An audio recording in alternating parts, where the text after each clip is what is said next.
Vamos a dar por inaugurado este segundo ciclo año 2025 de Seminario Internacional Medio Ambiente, Derecho Ambiental y la Inteligencia Artificial. El título de la ponencia, Experiencia de México en la restricción del maíz transgénico y el glifosato. Esta presentación va a estar a cargo de la maestra Erika Lisset Hartman Aguilar. Vamos a conocer su síntesis curricular. Por favor, vamos a conocer. Bióloga egresada de la Facultad de Ciencias de la Universidad Nacional Autónoma de México, con mención honorífica para su tesis de licenciatura en la Cátedra Interinstitucional Arturo Warman de la sexta edición, además de haber recibido la medalla Gustavo Vaz Prada en su edición de 2011, por su servicio social. Ya se recibió como maestra en Derechos Humanos y Democracia con mención en Políticas Públicas en Flaxo y cuenta con diplomados y cursos en agroecología, agricultura orgánica, derecho agrario, derecho ambiental, derechos de amparo en materia administrativa, así como en pensamiento crítico y filosofía del derecho. Para el directorio del Instituto Peruano de Inteligencia Artificial y Ciudadanía Digital, colaboradores en el Perú y colaboradores en el extranjero, es un altísimo honor y es un privilegio que nos pueda acompañar el día de hoy la maestra Erika Lisset Hartman Aguilar desde el hermano país de México. Puede hacer uso de la palabra y puede dar inicio a su presentación, maestra Erika. Muchísimas gracias, doctor. Y bueno, primero que nada, por supuesto, el agradecimiento es para ustedes por esta invitación y todo este esfuerzo tan maravilloso que hacen para traer estos temas de actualidad, no solamente en el caso de la inteligencia artificial, sino también, muy importante ahora, la materia del derecho ambiental, que cada día, cada vez toma mayor relevancia a nivel internacional y sobre todo si se hace desde una perspectiva crítica como ustedes lo han impulsado, pues es maravilloso porque de esa manera todas y todos podemos irnos formando, ¿no? En estos temas. Y bueno, doctor Daniel, muchísimas gracias y voy a comenzar con la presentación del día de hoy. Tal como nos lo comentó el doctor, yo les estaré platicando acerca de la experiencia de México en la restricción del maíz transgénico y el glifosato. Incluso ya ahora, no solamente del maíz transgénico, sino de los maíces genéticamente modificados, que ya lo veremos hacia el final de la presentación, es a través de una reforma constitucional que se habla precisamente de esta restricción y ya es oficialmente en México lo que está ocurriendo. Y bueno, primero hay que hablar un poco del contexto mexicano, que estoy segura que en los países latinoamericanos, las personas que nos vean de diferentes países se van a sentir también identificadas con esta situación y muy en especial el hermano país de Perú, ¿no? Las medidas que el Estado mexicano ha impulsado, esta restricción a este plaguicida altamente peligroso que es el glifosato y el maíz genéticamente modificado, para poderlas entender, necesitamos mirar y reconocer ese conocimiento, esa sabiduría que tuvieron los pueblos originarios hace más de 9,000 años al momento de domesticar y diversificar esta planta tan maravillosa, ¿no? Y además esa diversificación a través de milenios, a través de cientos de miles de generaciones, y que además le legaron al mundo esa diversidad genética hoy reconocida y que es de altísima importancia también para diferentes contextos que tenemos en la actualidad frente a diferentes escenarios de cambio climático. Esto es un legado como bien común y junto con su cultura, conocimientos, tecnología, ciencia, porque hay que también decirlo, los conocimientos de los pueblos originarios, dado que viven todo un proceso, una metodología que si bien no está a lo mejor sistematizada, ¿no? Es consistente justamente pues con el esfuerzo que hace, por ejemplo, un científico, una científica para hacer, ¿no? algún descubrimiento, ¿no? o informar algo de cómo funcionan los diferentes procesos, ¿no? Incluso desde el punto de vista de los derechos humanos, está reconocido por la relatora especial en los derechos culturales, en su informe sobre el derecho humano a la ciencia, que los conocimientos, los saberes, las tecnologías de los pueblos originarios, las comunidades campesinas, son también o forman parte de lo que se llama ciencia dentro de este derecho humano precisamente, ¿no? Y bueno, estas tecnologías, estos conocimientos, además, en el caso particular de México, se combinan, ¿no? en un complejo biocultural al que llamamos milpa, pero también hay otros sistemas tradicionales que además las y los agricultores pues han mantenido frente a toda adversidad.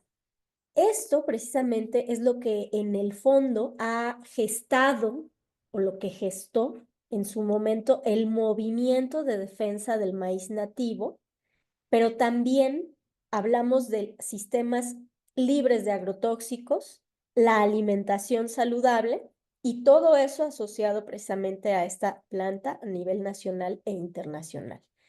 Eso es la autodeterminación del pueblo de México, es decir, el pueblo de México ha expresado su voluntad para proteger, seguir conservando de una manera dinámica y viva precisamente los maíces nativos, ¿no?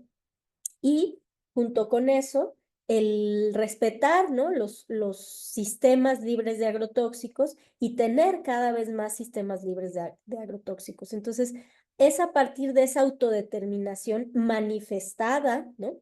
Durante décadas a través de diferentes movimientos sociales que en particular el presidente Andrés Manuel López Obrador, que durante toda su trayectoria convivió y conoció justamente pues estos movimientos de defensa de maíz y diferentes movimientos con causas sociales, lo retoma y lo toma dentro de sus propuestas de campaña.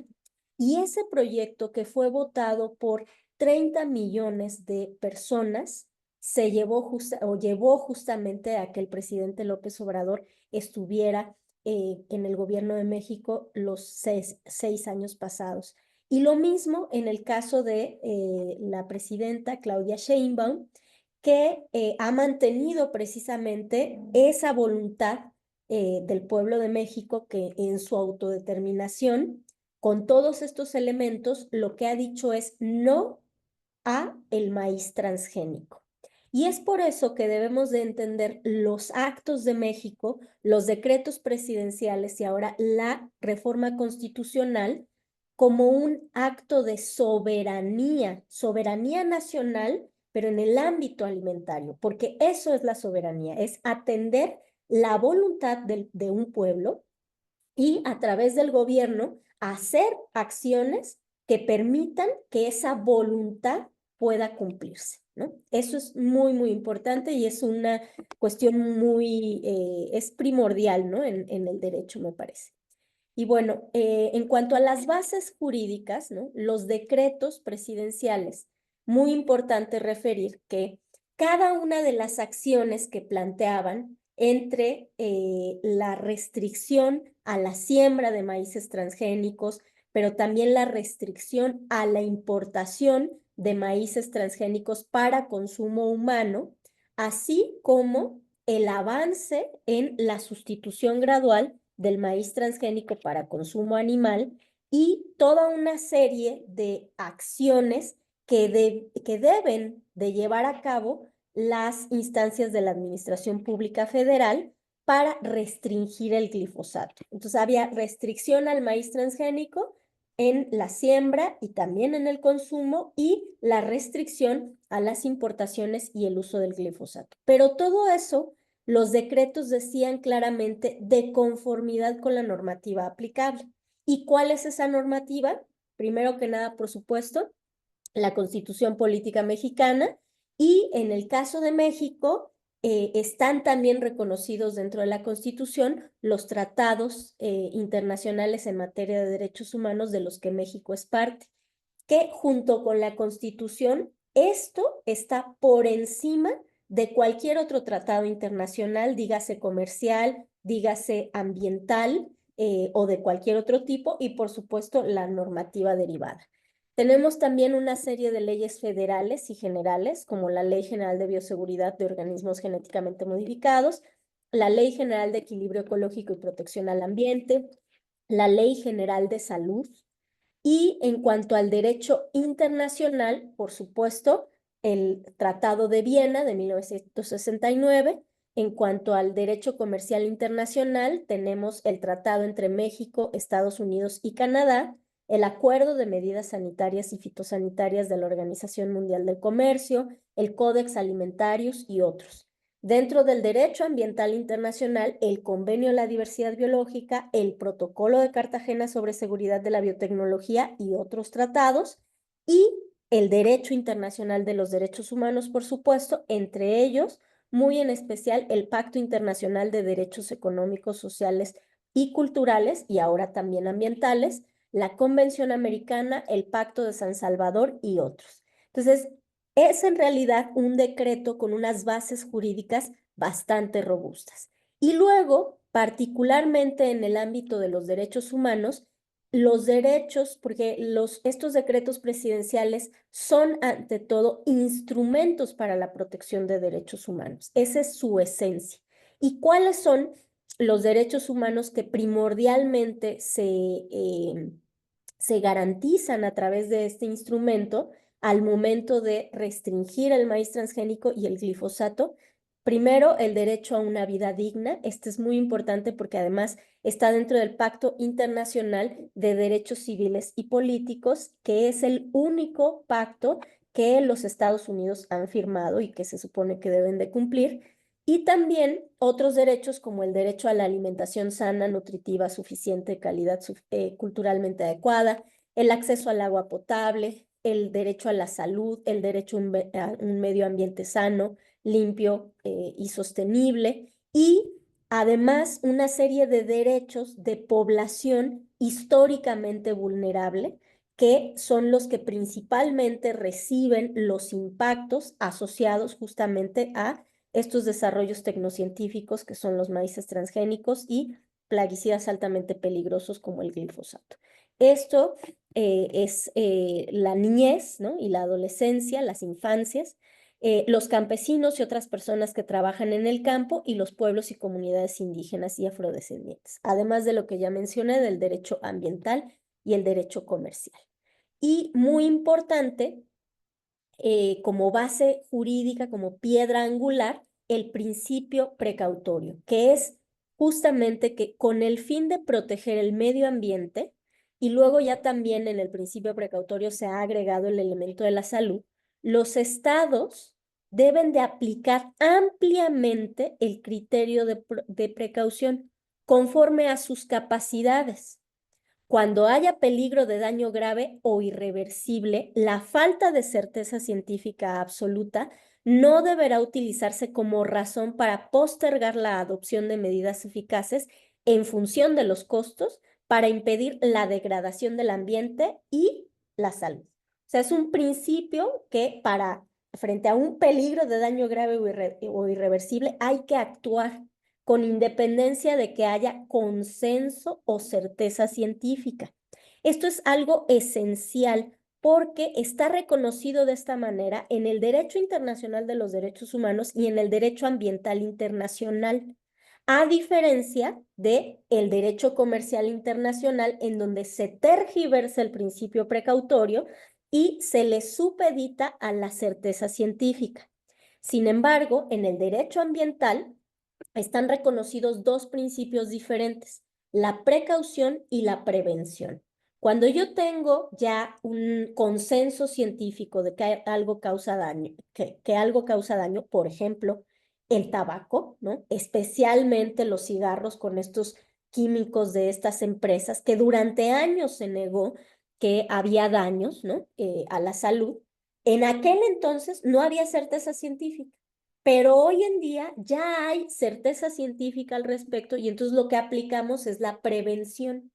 Pero cuando no tenemos esa certeza absoluta frente precisamente a todas estas presiones, por ejemplo, en ese caso, ¿no? La industria del tabaco o en este caso, la agroindustria con las semillas transgénicas y su paquete tecnológico asociado, en donde no dejan avanzar a la ciencia crítica, en donde los estados no asignan suficiente presupuesto para llevar a cabo estudios y en cambio, la industria asigna cantidades de dinero gigantescas para desarrollar la tecnología, pero también para comprar voluntades o bien incluso para diseminar información falsa, ya sea incluso a través de estudios supuestamente científicos. Esto es una mala práctica que se llama ghostwriting y que sabemos que en efecto llevan a cabo este tipo de empresas y lo sabemos porque ya fue revelado en diversos juicios en Estados Unidos para el caso del glifosato con la empresa Monsanto y para el caso del Paraquat con la empresa Syngenta, hoy propiedad de la Chen China. Sabemos que por un mecanismo que tienen en Estados Unidos en donde se puede solicitar información a las partes previa al proceso judicial, o sea, esta información no es una filtración, no es un leaks, sino que es algo normal que entra dentro del proceso judicial.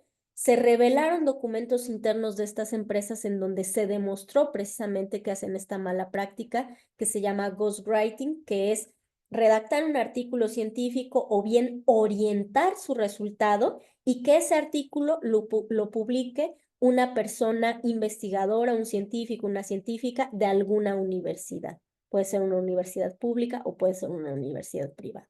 Y además se dedicaron también a acosar a científicos y científicas críticas orquestando campañas de desprestigio. Entonces, ante eso y por la propia naturaleza de la ciencia que va avanzando poco a poco, siempre hay incertidumbre. Por lo tanto, debe de existir que es el principio precautorio, ¿no? Y esto está sustentado también en materia de derechos humanos, por lo cual en el caso de México es obligatorio, pero además está por encima de cualquier tratado comercial, está por encima de cualquier tratado, incluso ambiental, ¿no? Que es en el ámbito en donde se desarrolló originalmente el principio precautorio, ¿no? ¿Dónde está reconocido? Bueno, en nuestra Constitución, dentro de los artículos primero y cuarto, en donde están los derechos humanos que ya mencioné hace un momento, y en especial en los estándares internacionales de derechos humanos, en donde se desarrolla el contenido y alcance del derecho a la vida, el derecho a un medio ambiente sano, a disfrutar de los beneficios del progreso científico y el desarrollo tecnológico, al disfrute más alto posible de salud y a la alimentación adecuada. Además de que en el caso de México hay resoluciones de la Suprema Corte de Justicia de la Nación que han referido precisamente a que el principio precautorio es el principio 15 de la Cumbre de Río y no aquel tergiversado de los acuerdos comerciales internacionales, y además dice que todos los operadores jurídicos, incluidos los servidores públicos, tienen que aplicar el principio precautorio.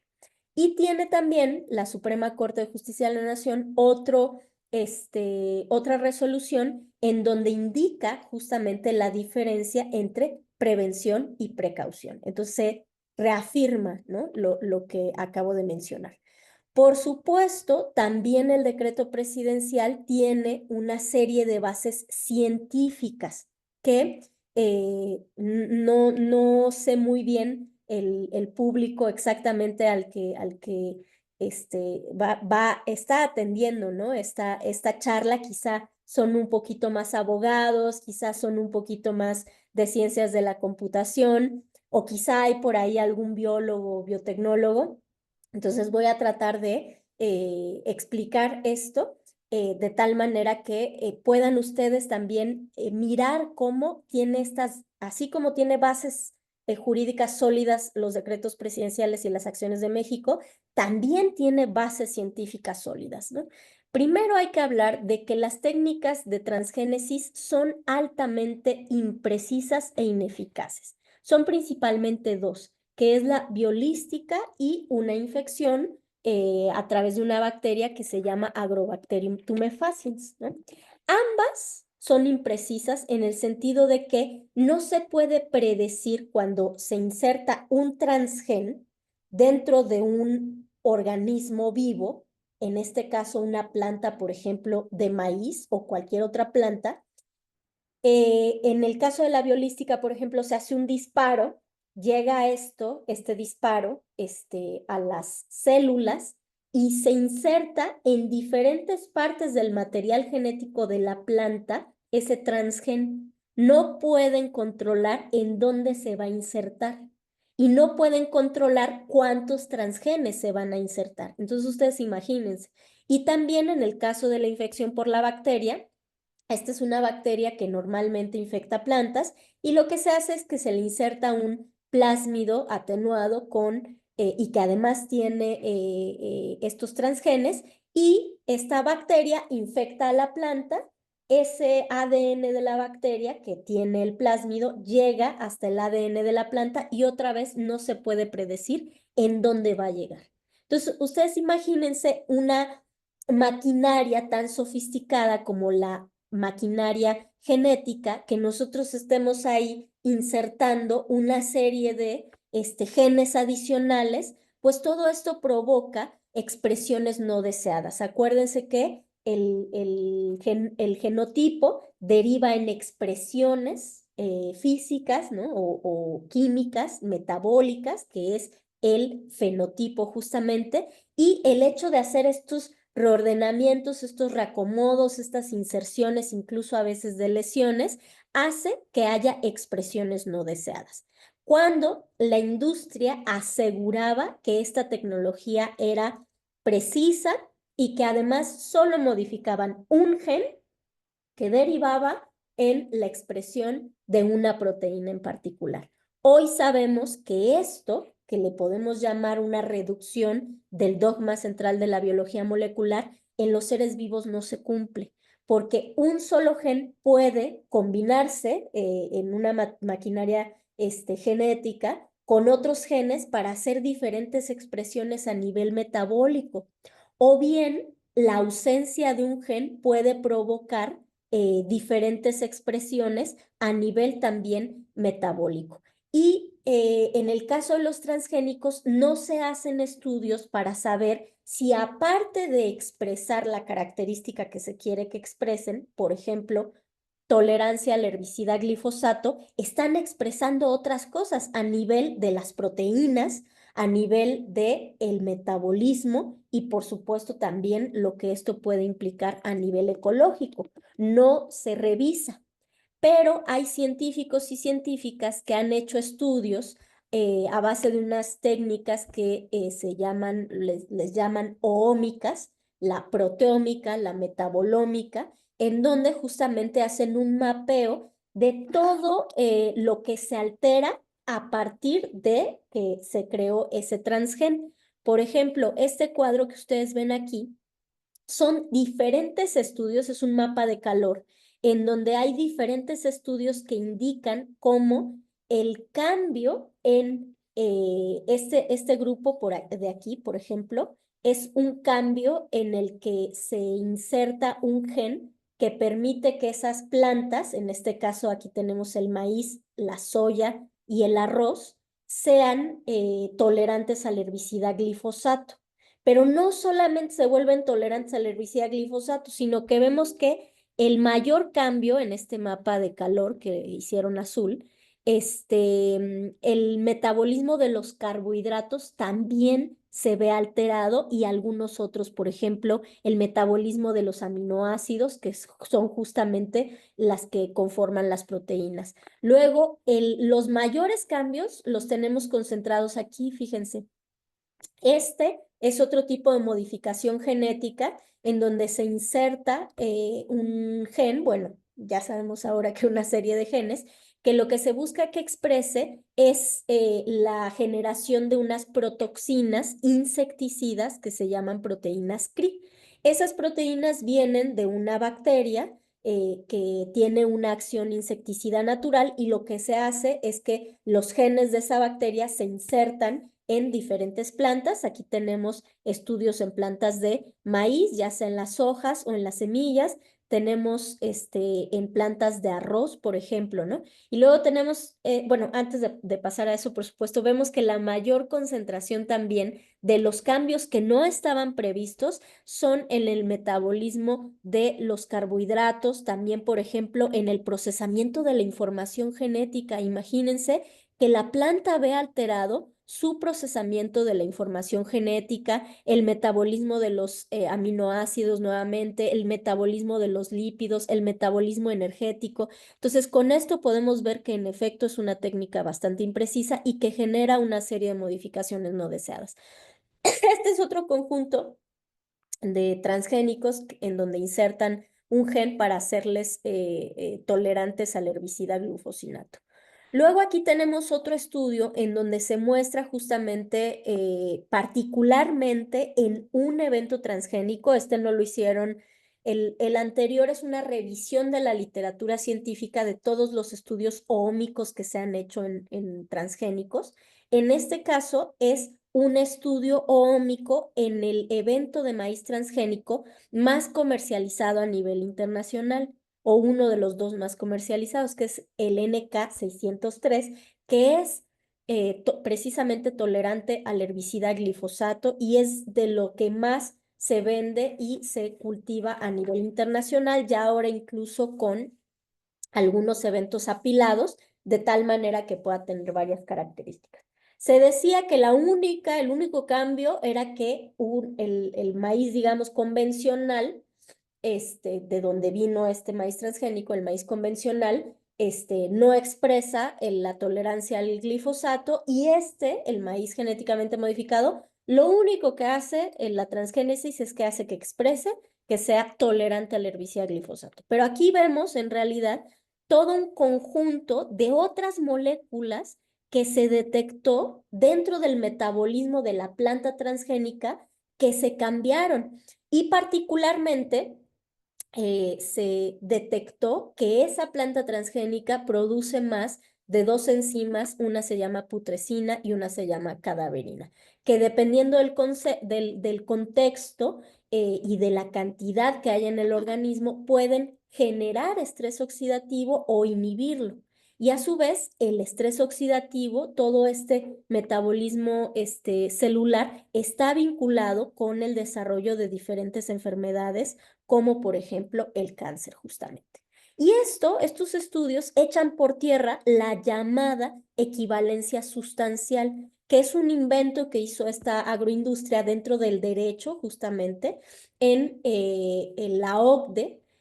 Dijeron que se podía decir que una planta convencional de maíz, por ejemplo, y una planta transgénica de maíz son equivalentes sustancialmente porque si ustedes hacen un estudio muy básico, muy sencillo de cuántos lípidos tiene, no cuáles, ¿no? Sino su contenido de lípidos, que son las grasas, su contenido de carbohidratos, que son los azúcares, y su contenido de proteínas. Ya con eso, si son más o menos iguales, entonces son sustancialmente equivalentes. Pero aquí vemos que en realidad sí hay diferencias sustanciales, precisamente, ¿no? Luego tenemos, por supuesto, toda una serie de estudios que han documentado los impactos a la salud por el consumo de maíz transgénico de tipo resistente a insectos, o sea, los que producen estas protoxinas que vienen de esta bacteria, que no recuerdo si la mencioné hace rato, pero es Bacillus thuringiensis. Por eso se llaman transgénicos de tipo BT. Y hoy se sabe que esas proteínas que tienen acción insecticida, que la produce o se provoca que lo produzca la planta transgénica, tienen afectaciones como procesos inflamatorios, que también sabemos hoy que los procesos inflamatorios están vinculados precisamente con el desarrollo de diversas enfermedades. Hay reacciones exacerbadas del sistema inmune, alergenicidad, estrés oxidativo, que ya mencioné hace un rato que provoca varias cosas, y por supuesto afectan las mucosas humanas. Y todos estos estudios los niega la industria. Y por supuesto hay otros estudios que dicen que no, que es inocuo, que no causa ningún daño, pero de esos no podemos garantizar que sean libres de conflicto de interés o que no hayan vivido un proceso justamente ghostwriting. Todos estos que estoy mencionando aquí son libres de conflicto de interés. Tenemos otro conjunto de estudios que muestran los impactos a la salud, pero por el consumo de transgénicos que son del tipo tolerantes a herbicidas, a diferentes herbicidas, sobre todo al herbicida glifosato. Y vemos que, por ejemplo, en los animales que se les da una dieta a base de transgénicos, que son tolerantes al herbicida glifosato, y que se siembran entonces con glifosato, son animales que suelen tener residuos de glifosato en sus órganos, músculos y fluidos. Por supuesto, los animales además han reducido su esperanza de vida. Eso, por ejemplo, sobre todo se muestra en este estudio de Gottfried Glockner y de Gilles Eric Seralini, que además es un estudio pues histórico, ¿no? Digamos, en este tema, ¿no?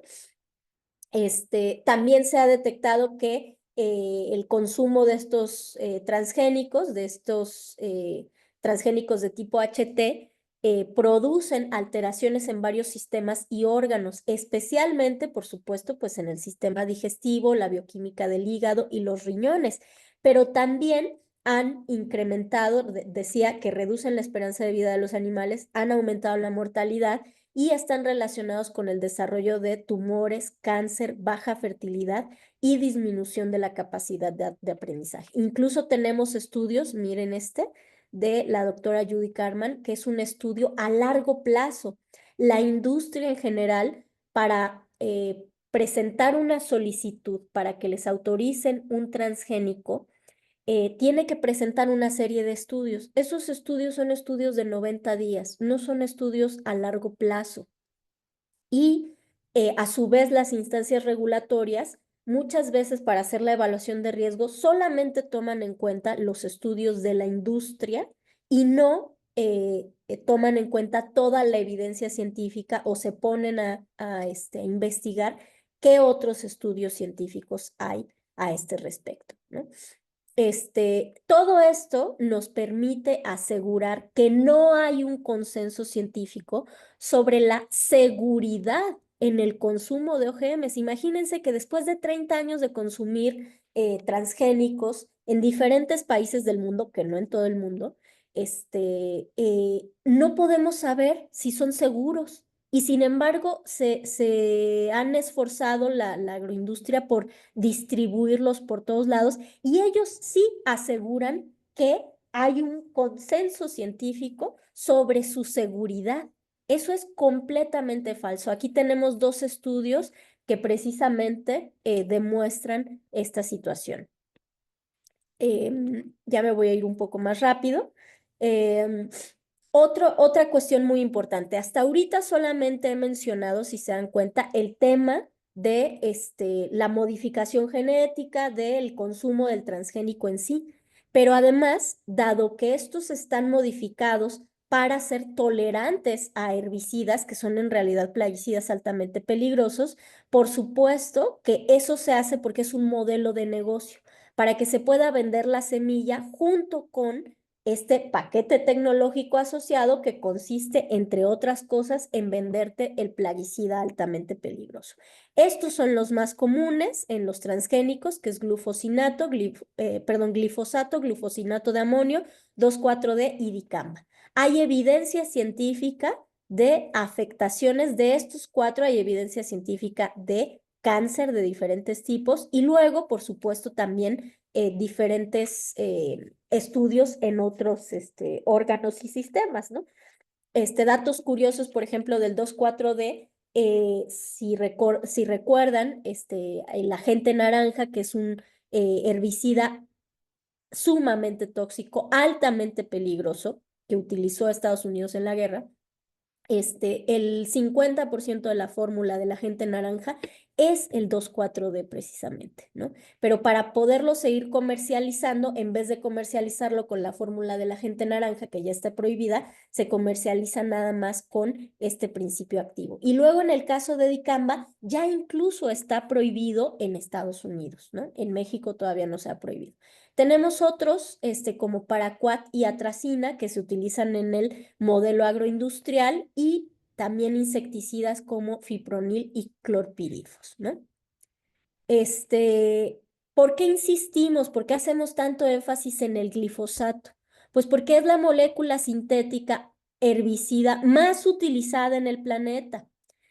Y además, si nosotros aumentamos la exposición, como lo es en el caso del glifosato, porque es la más usada, aumenta también el daño, ¿no? Ustedes pueden ver aquí cómo además la venta de glifosato, el uso de glifosato, incrementó exponencialmente en el momento precisamente en el que llegan los transgénicos. Esta es una gráfica especialmente de Estados Unidos, por ejemplo, ¿no? Pero además también sabemos que cerca del 50% del uso global del glifosato, porque se usa también, por ejemplo, en jardinería o para control de las mal llamadas malezas en las carreteras, entonces para mantenimiento de infraestructura, el 50% se destina a transgénicos de maíz, soya, algodón y canola. Es un super negocio, por eso no lo quieren soltar. También aquí hay otros datos. 63, a nivel internacional, 63% de todos los transgénicos son tolerantes a glifosato. Ese es el negocio que no quieren soltar. Y luego estos son los eventos más difundidos a nivel mundial. Entre ellos destaca el NK603, que es tolerante al glifosato. En Estados Unidos, el 65% de los eventos de maíz genéticamente modificado son tolerantes a herbicidas, de los cuales el 42% son tolerantes a glifosato.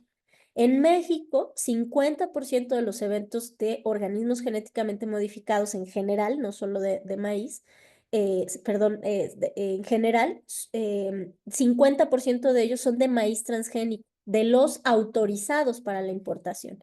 Y de esos, 90% son tolerantes al herbicida glifosato, ¿no? Aquí ya no me voy a detener muchísimo, es solo la evidencia de varias vías de carcinogenicidad para el caso del glifosato. Solo decir que en el 2015, cuando la IARC modificó la regulación, la monografía del glifosato a partir de la revisión de más de 1,000 investigaciones, dijo que el glifosato era una molécula carcinogénica a través de dos vías, que es la genotoxicidad y el estrés oxidativo. Hoy sabemos y hay evidencia de que son 5 vías. En ese momento, en el 2015, la IARC dijo que era probable carcinogénico. El día de hoy hay cerca de otras 1,000 investigaciones científicas. Posiblemente si la IARC actualizara nuevamente su monografía, ahora lo clasificaría ya como un carcinógeno, ¿no?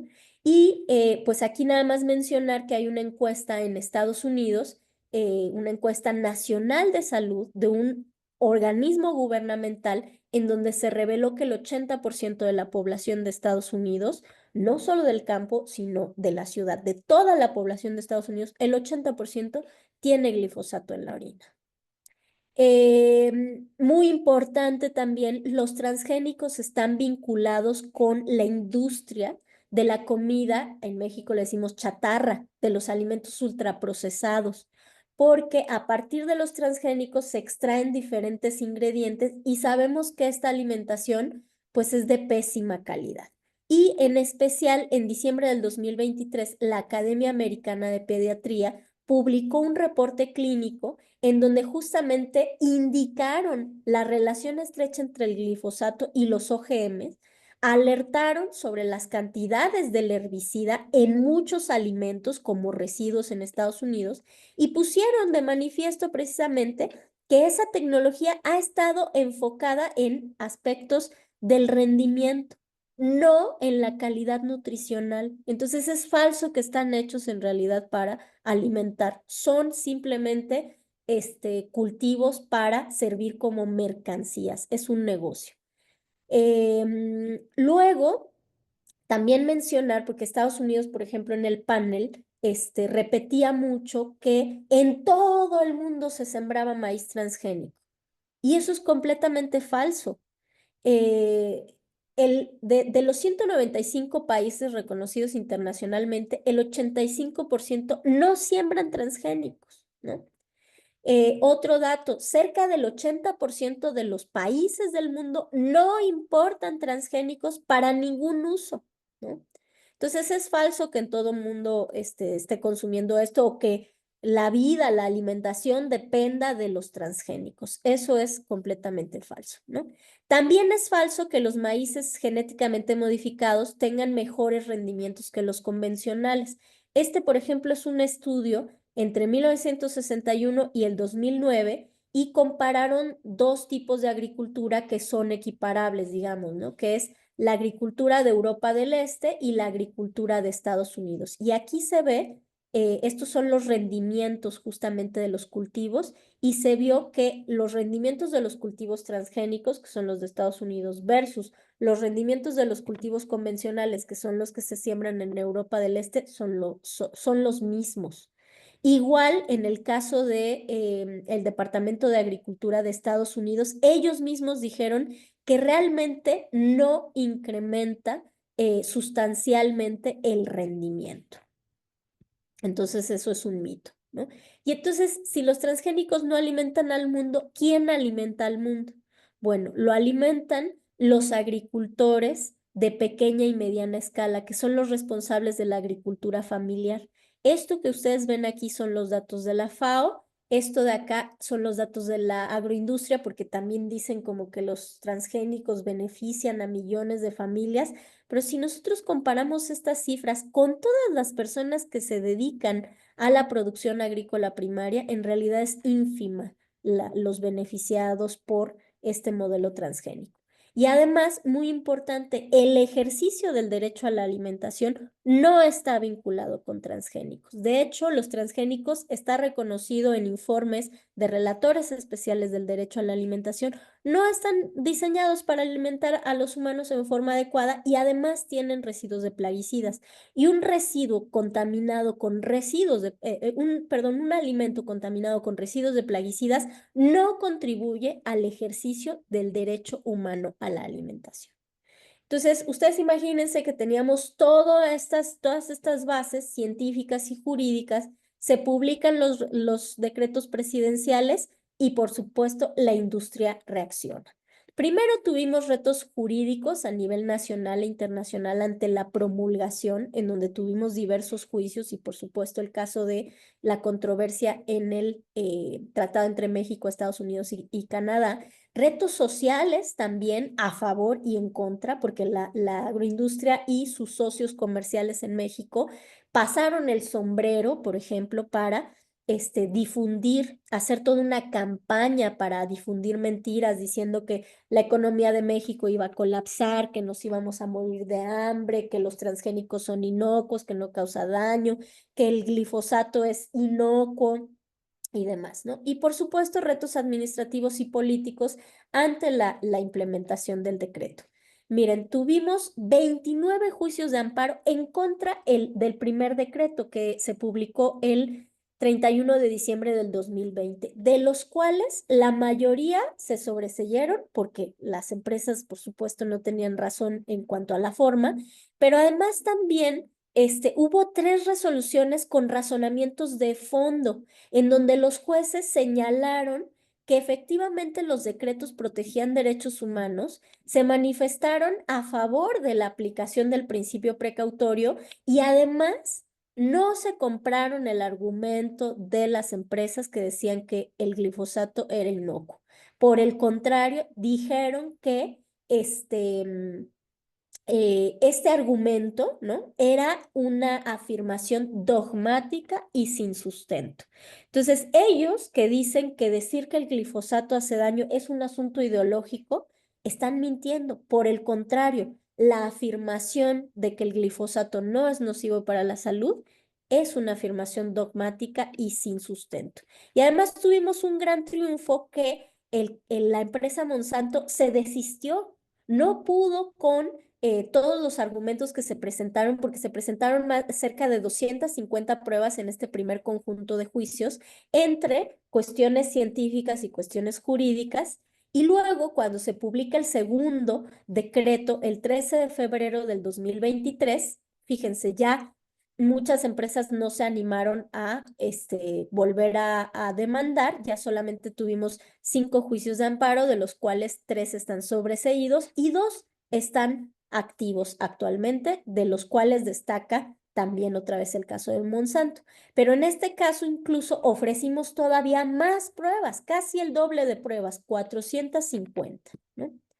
Luego de la controversia, luego tenemos la controversia, ¿no? Como no les alcanzó para tumbar los decretos desde el ámbito nacional, pues se fueron, por supuesto, al ámbito internacional y a través de Estados Unidos utilizó el aparato gubernamental para, a través de este tratado, acusar a México de que no estaba cumpliendo con los requisitos que se establecían en el TEMEC. Y aquí la verdad es que nosotros no entendemos, no terminamos, ¿no?, de comprender por qué es que no se miró que los decretos en realidad incluyen la normativa como el TEMEC. ¿Por qué? Porque el decreto no establecía una prohibición de facto. No decía, se prohíbe la siembra o se prohíbe la importación de maíz transgénico. Decía que no se debían de otorgar autorizaciones de importación, pero esa negativa tenía que ser de conformidad con la normativa. ¿Qué dice la normativa? Que se tiene que hacer una evaluación de riesgo.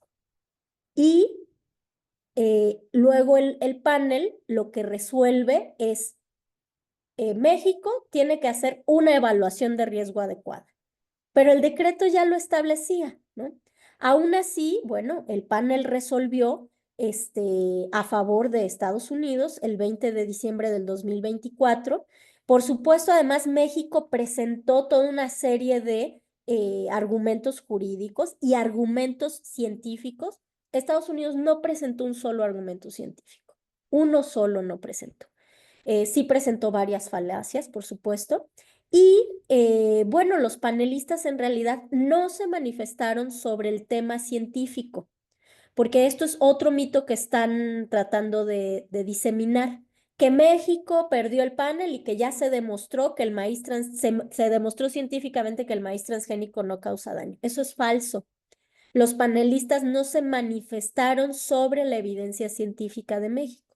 Simplemente recomendaron que México pusiera sus medidas de conformidad con sus obligaciones en el marco del TEMEC en virtud de los capítulos 2 y 9. Y eso lo que dice es que se tiene que hacer una evaluación de riesgo con bases científicas, pero eso ya lo establecía el decreto, ¿no?